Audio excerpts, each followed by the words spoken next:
Okay, dokie. So, week number 3 here already.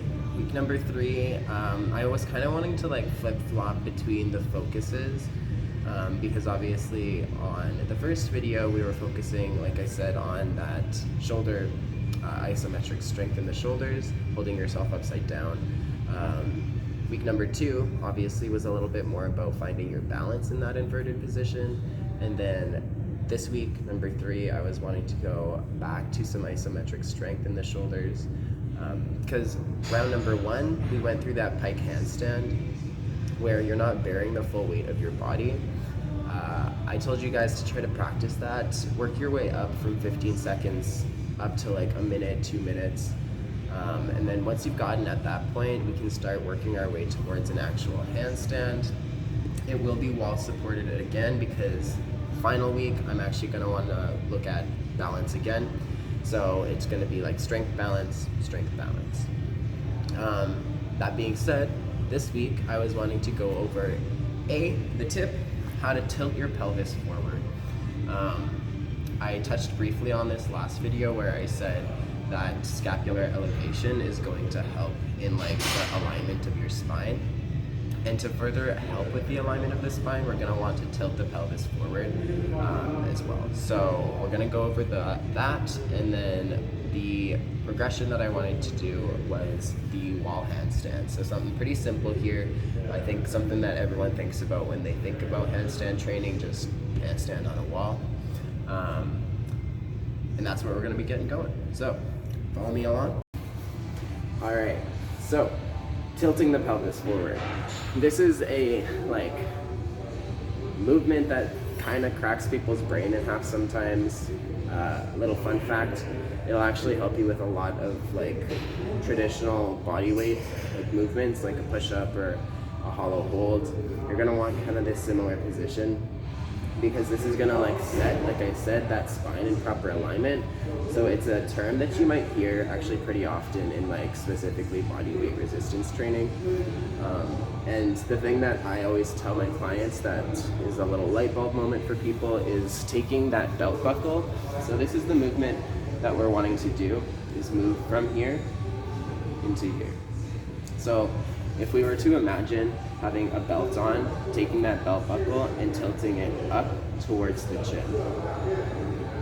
We don't want this like lower back rounding when we're in a handstand specifically, because we want our body to be as close to just a straight line as possible.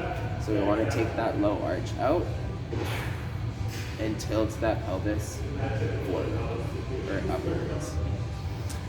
So just remember, tilt that belt buckle towards your chin. Okay, so here you will see me tilting that pelvis forward. So bring in that belt buckle towards your chin. You want your butt to be like away from the wall here. So not here, you want to be right here. You see how much more straight my back looks when I tilt that pelvis there? A lot easier to hold a handstand in like a straight position like that. And then the regression that I was wanting to go through, like I said, is going to be the wall handstand. Pretty similar in terms of like the training for this, I guess, as the pike handstand, where I want you kind of just to start with like short little bouts, 15 seconds, 30 seconds, 45 seconds, working your way up progressively to like a minute, 2 minutes, because that's just going to be the best way to train the shoulders to be in that position. It's one of those things where practice makes perfect. The longer you practice at it, the better you'll get at it, the more strength that you'll build in those shoulders, and the longer you'll be able to hold that handstand. Now, I don't think that this one needs a whole lot of explanation, obviously. It's pretty self-explanatory in the name, wall handstand. Just try to have like a safe space to do this though. I think that maybe that's probably the only thing that I'll need to touch on, is just to like make sure that all your objects are moved out of the way, that you're not going to come crashing down if you do happen to like lose balance or topple over. Maybe having somebody to spot you would be helpful as well. But obviously we're just going to be going through like this. And finally, we have me demonstrating our regression for the week. So just a wall-supported handstand. Try to practice all of the things that we've gone through so far, tilting that pelvis forward, pressing up, elevating through the shoulders, through the scapula, right there, and that little bear claw moment at the base with the hands. If you get all these guys down pat, your handstand should really improve. And there you have it, week 3 out of 4 done. Now, if you're practicing this guy, like I said, 15 seconds, working your way up to 30 seconds, minute, 2 minutes, 3 minutes. There's really no limit on like the cap that you should reach in order to like progress to a freehand handstand.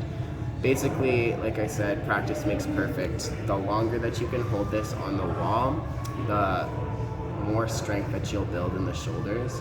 And then we'll look at developing further some balance in our last week's video, so next Friday. I will see you there. Otherwise, thank you for watching again, and I'll see you soon.